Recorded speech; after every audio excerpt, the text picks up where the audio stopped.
They say the internet is full of lies, but some stories feel too real to ignore. Whispers in the dark, shadows that move when no one's there. On our scary stories, the truth hides in plain sight, and sometimes it follows you. I'm a serial killer. I met something scarier. It was 3:17 a.m. at the Waffle House. I wiped my mouth with my sleeve and pushed the table away from my fat belly, the metal chair scraping the greasy floor. I had time to kill until the next job, so I headed out to the parking lot to make my way to the nearest motel. I hadn't come through this town yet, so no one should recognize me there, I figured. Stumbling with my bum leg past the dumpsters, I about had a damn heart attack when the lid slammed. I shook my head and kept going. Another slam. Rage boiled over me. I stopped to glare back at the dumpsters, waiting to see which methed-out employee had been responsible. The wood doors around the dumpsters creaked in the night wind, closing themselves slowly. Another slam and the door popped open.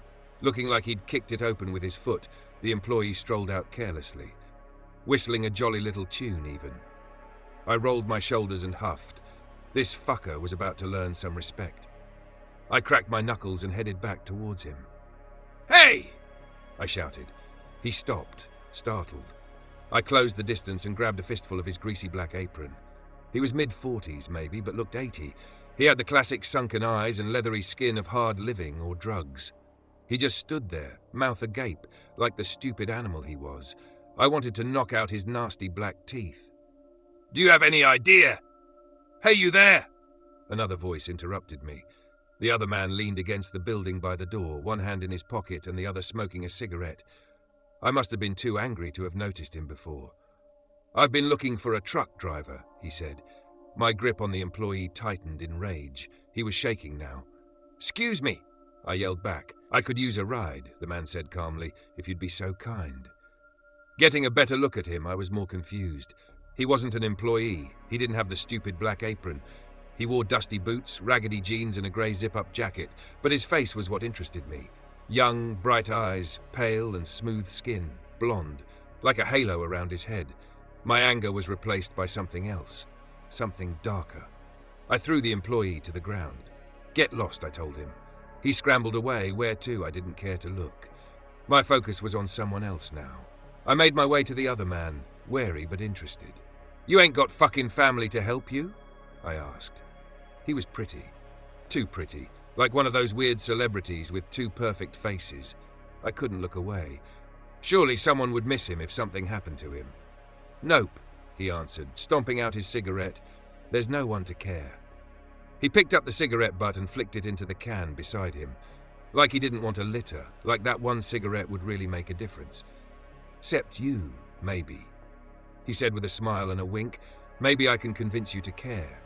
Something about him felt charming, playful, a little ray of life in this hellhole.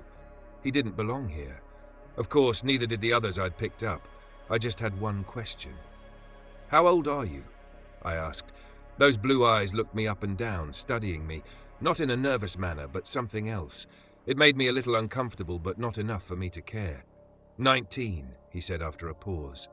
The darkness stirred again. This was too good to be true. "I've got a little cash on me," he said. "I'm sure we could work something out." I had already decided the minute I saw him. "Fine," I told him. "Hurry up." He smiled, a little too wide.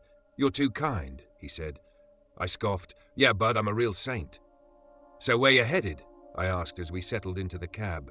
"Anywhere's better than here," he said. I stifled a smile. It was funny when they said things they'd regret. "You really got no one out here? Not family? Not a girlfriend? Nothing?" He paused to think, then leaned a little closer, a wry, shit-eating grin on that perfect face. "You really think I'd be in your truck if I did?" I chuckled openly at that one. "Yeah, okay, you got me there." "Well, it's going to be a while till the next stop," I warned him. "Perfect," he said, settling into his seat. "Maybe I will have a friend by the end of this." I rolled my eyes. "Yeah, whatever," I said. His weird sense of humor was a nice change of pace, I thought. This ride might actually be enjoyable. I usually didn't enjoy their company until they were hogtied in the back. "Last gas 103 miles, the sign read. Another hour and we'd be at the spot I'd picked out. "You ever get scared out here?" His voice startled me. It sounded different, distorted almost. I chalked it up to the altitude fucking with my ears. It was the first thing he had said in maybe 30-40 minutes. I had actually thought he was sleeping. He had been awfully quiet ever since we'd gotten off the main roads. "I ain't scared of nothing, kid," I told him. "Come on, everybody gets scared." He pushed on, leaning closer to me like he had a secret. Sometimes it's even fun to be scared. Now that was funny. I'd have to tease him about that later. Why the hell would I be scared out here? "Well, for starters," he said, "there's no one else around. No one to see you, no one to hear you, no one to help you." I was chuckling now too, shaking my head. That was kind of the point of this, kid. "Nothing but the pines and the fog off the creek," he continued. "Well, the fog is annoying, I'll give you that," I said. "I can't tell you how many times a fucking deer just pops out and smears itself all over the windshield. Even then, the fog was so thick I couldn't see but maybe a single car length in front of us. The truck lights only made it worse. I powered through up the hills like I always did. There were never any other vehicles on that road. "Ah, the poor deer," he said. "They used to have more natural predators out here, but they were all driven off a long time ago. Something was off about him. Different. I couldn't quite put my finger on it, but the warm and sunny act he'd put on earlier was gone. He felt cold now, distant, a little creepy even. It didn't matter. We were almost there. We sat in silence for another little while. I kept my eyes to the fog swirling in the headlights. He kept his eyes locked on me, staring without a word, like I'd vanish if he even fucking blinked. Hell, maybe he was getting scared now. He had every right to, after all. The air in the cab got colder. It was supposed to be a warm night, I thought. Condensation built up on the window from the sudden change. I flipped the wipers on, sighing as they made that god-awful nails-on-a-chalkboard screech with every swipe. The biggest spider I've ever seen in my life crawled out of the air vent. Holy shit! It was the size of my fucking fist, hairy and dark with yellow stripes on its legs. I'm a proud man, not afraid of much. But I don't fuck around with goddamn tarantulas. I nearly lost control of the truck trying to whack it back to whatever hell it came from. Silently, without even so much as a flinch, the other man placed his pale, smooth hand atop the dash, palm up, like an offering. My mouth hung open as the spider went into his palm and just as quickly into his zip-up jacket. I almost couldn't speak. "What the fuck was that, man?" I stammered. "I swear to God if that's your fucking pet." "It's not," he said calmly, "unless it wants to be." I was going to explode. Surely I would stroke out any minute. And it looks to be a tiger wolf spider, but I'm not an entomologist. "Take that thing out of your pocket, now," I demanded. He took out the spider calmly, like it was a pack of smokes, like any of this was normal. Looking at it the second time was almost worse.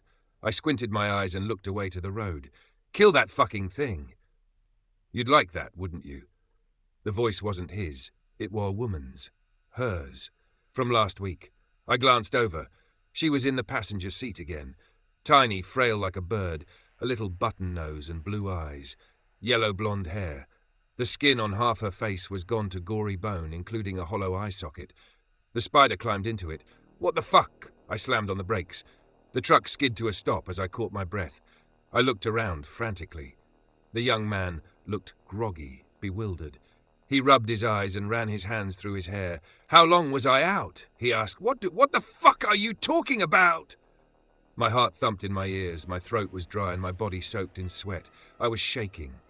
The man was calm, half asleep, looking at me like I had two heads.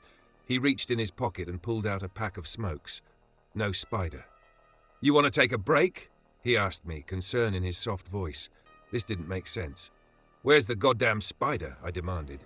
He jolted upright, looking in his seat and around the cab. "There's a spider in here. Where?" I ran my clammy hands over my face, rubbing my eyes. I looked around the cab. Everything looked normal. The young man just blinked at me, like an innocent little doe in headlights, hands still outstretched with a pack of smokes. I ripped the pack from his hands. "We're taking a break," I said. "Cool," he said, disinterested. He started to follow me out of the truck. "No, you wait inside," I snapped. "All righty," he chimed back. I stepped out into the humid, foggy air.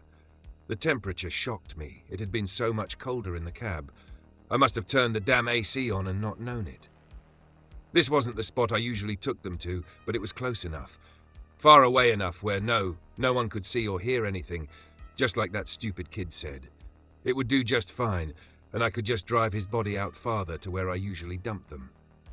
But after that weird dream, I wasn't sure I wanted to go where the other ones were. Maybe I would just carve out a new spot here, I thought. I was around the back mixing up 2 special cups of joe when I heard the passenger door open and close. I went back around quickly. God damn it, I said, stay in the... No one was there. The truck lights flickered and a cold chill shook my body. I peered through the fog, but there was nothing. Maybe I was going a little crazy. Maybe I took the mugs back to the inside of the cab and carefully handed the correct one to the man beside me. Coffee? I asked. I'm not a coffee person, he said politely.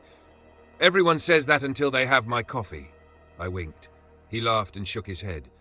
You're terrible, he said, grinning wide with those perfect teeth. I watched him absolutely gulp his coffee down like a sick, dying camel. Confused, I took a small sip of mine. It nearly burned my lip clean off. Weird, but at least it wouldn't take as long to work, I figured. So, what's your story? I asked him, realizing I never played the get-to-know-you game that I usually slog through with my passengers. Oh, I'm just an old soul passing through, he said. My story's a long one. I don't think we'd have the time to cover it if we tried. See that? You're so young, but you talk like an old fucking man, I chuckled. I mean, where do you get that? Where are you from? Well, my ex-girlfriend thought I was from the depths of hell. He sat his mug down, completely finished with it, but I assured her I'm Catholic. I laughed at his joke, a little too loud. I sipped my coffee. Women, eh? I thought she was an angel. I still do, he said, but now I doubt she could even walk into church without bursting into flames.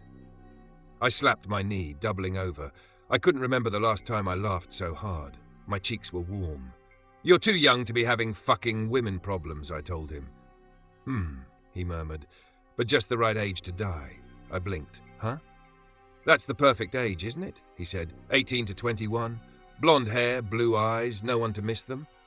I stammered. My thoughts were clunky. I hadn't realized how dizzy I was getting. No, that wasn't possible. I made the coffee myself. I gave him the coffee myself. He downed it in seconds. The cab was freezing cold again. My head spun, my thoughts racing. The air was humid, my mouth so dry it felt glued together. I was spacing out, losing time. Suddenly, I was in the back of the truck on the cot, where he was supposed to be. The fog rolled in with me. Against it he stood, at the edge of the open truck, a dark shape in the night. You know, Father Romano says I shouldn't harm anything with a soul, he said. The distortion was back in his voice, like an old corrupted mixtape.